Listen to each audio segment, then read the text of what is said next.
This is a huge offseason for the Las Vegas Raiders. It wouldn't be good for GM Dave Ziegler and head coach Josh McDaniels to have another losing season after taking over a team that went to the playoffs a year prior. So the Raiders better get it done this offseason so they can have a good season and go to the playoffs. I obviously want to see the Raiders win, so I have a wish list of players I believe can help them get there. No, I didn't look at every big name that appears to be heading towards free agency and put them on it. I didn't put multiple top 10 picks on it either because that's not realistic. The Raiders are closer than you think anyway. They lost a lot of one-score games and had a few injuries. But if they follow this wish list or something like it, they'll win their fans back into Allegiant Stadium. The Raiders really need to resign interior defensive lineman Jerry Tillery. The defense was starting to get pretty good when they first got him. The Raiders gave up 25.1 points per game in the 9 games before he came and 20.5 his first 6 weeks with the Raiders. But in the last couple of weeks of the season, no one could have saved that defense because there was too many injuries on it. Corner Rock Ya-Sin is another guy the Raiders need to bring back. He's an elite press man corner, and defensive coordinator Patrick Graham loves his press man. The Raiders didn't give up 100 yards to an outside receiver until week 17, and Ya-Sin had been out since week 13. San Francisco 49ers receiver Brandon Ayuk is the one who did the honors there. Of course, the Raiders have to bring back quarterback Jarrett Stidham. I know I just made a video about the possibility of Aaron Rodgers coming to town, but there's no telling what the Green Bay Packers are going to do with him. Therefore, the Raiders better make sure they re-sign Stidham, the proverbial bird in the hand. He has talent, and I wonder what he can do against the Kansas City Chiefs if the Raiders can get Chris Jones blocked. The main man the Raiders need to bring back is running back Josh Jacobs. I really question the new regime because their original plan didn't have Jacobs in it after he literally ran the Raiders into the playoffs last year. Did they even watch film of 2021 before they made their original plan? The first thing the new regime did was decline his fifth-year option, bring in some average running backs in free agency, and draft 2 running backs. They even played Jacobs in a preseason game, but he looked way too good, so they had to pull him off the field quickly. So the Raiders ended up keeping 5 running backs, and Jacobs balled out as he went on to lead the league in rushing and total yards from scrimmage. The new regime really fouled that one up because they could have had him for another year under contract at a bargain, but now the Raiders have to spend some money to keep him. Reach a deal, franchise tag him. The new regime better do what they got to do to keep him because he's the best running back in the NFL now. They don't want to be known as the guys that lost him. You can also lose the locker room not paying a guy that performed well for you.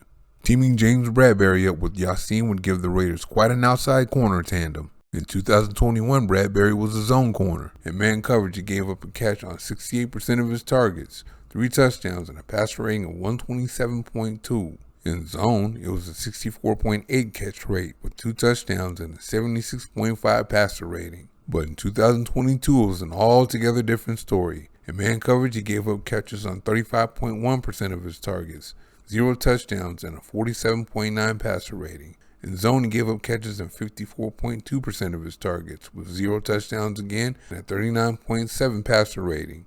He was an equal opportunity shutdown corner in 2022, so the Raiders need to go get him.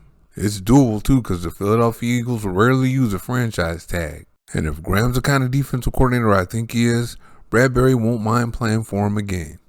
The number 24 is open too, so the Raiders would finally have somebody worthy of it again. A big part of why the Raiders struggle in coverage this year, even when healthy, is the way the roster was put together. They had corners that excelled at man coverage, but not so much in zone coverage, and linebackers that did much better in zone than in man. So when opposing quarterbacks dropped back to pass, they were guaranteed to find something they like. As I already talked about, Graham loves that man coverage, so he needs linebackers that can cover in man coverage. Jermaine Pratt is such a linebacker.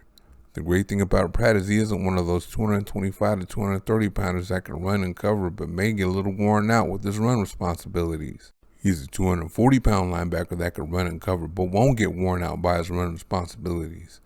He's a do-it-all linebacker that can take the green dot on his helmet. Any defensive coordinator, especially Graham, would love to have a guy like Pratt on this defense, so it's time for the Raiders to steal owner Mark Davis's wallet and make that happen. Every great defense has a great linebacker. I love Denzel Perryman, but he's never made it through an NFL season healthy. Again, Tillery made an impact this year. He really improved the pass rush. The Raiders averaged a little over a sack a game before he got here and averaged a little over 2 a game after. The Raiders doubled their sack total with him as he had a profound effect on Chandler Jones. Jones only had a half a sack in the 9 games before Tillery got here and 4 in the 8 games he was here.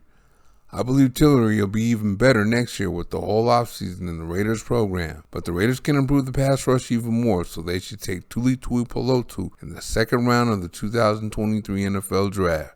I don't know why the nation's sack leader is only a 2nd round value. I think it's because at 6'4", 290 pounds, he's a little too small for an interior defensive lineman and not explosive enough to project as an edge rusher. No problem. He has the type of versatility that GM Dave Ziegler and head coach Josh McDaniels covet. He's a good 2-gapper in the run game, so he'll make a good 3-4 end in the base, come off the edge periodically, but mainly rush from the interior. I don't know how many of you are Raider historians, but the Raiders are chasing the Kansas City Chiefs just like they were in the 60s. The Chiefs had a dominant interior defensive lineman by the name of Buck Buchanan in the 60s. He was extremely disruptive, and the Raiders couldn't do anything on offense with him on the field. It wasn't until the Raiders drafted Hall of Fame guard Gene Upshaw in the 1st round of the 1967 draft that they were able to handle him. It was at that point that the Raiders started making Super Bowls and got the upper hand in the rivalry with the Chiefs.